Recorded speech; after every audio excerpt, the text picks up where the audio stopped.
All right, y'all. Today's word's a little longer, but it has an important point. And the first is in reference to believers. It comes from 1 Corinthians 5, 9 through 11, which says, "When I wrote to you before, I told you, don't associate with people who indulge in sexual sin." I'm not talking about unbelievers who indulge in sexual sin or are greedy or cheats people or worships idols. You'd have to leave the world to avoid people like that. I meant that you're not to associate with anyone who claims to be a believer yet indulges in sexual sin or is greedy or worships idols or is abusive, which means verbal abuse, or is a drunkard or cheats people. Don't even eat with such people. So if a fellow Christian isn't giving up the ways of the past, why do we continue to look the other way instead of addressing it?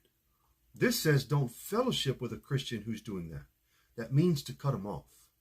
Friends, that's Bible.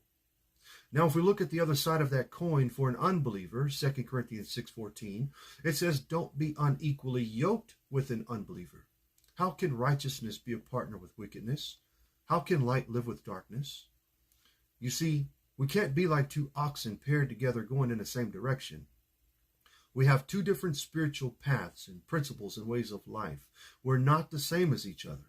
Sure, we can be nice, we can be friends to a certain extent, but there's a line that has to be drawn. Old friends and old ways has to go.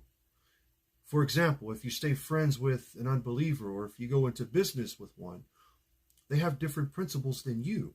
And there may come a time where that person's decision causes you to make a decision to compromise your faith.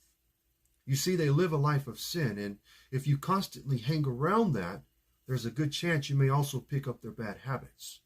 So unless you're being the light of Jesus, it's best just to stay away. Because if you play with fire long enough, friends, the devil's going to burn you. You see, God has called us higher.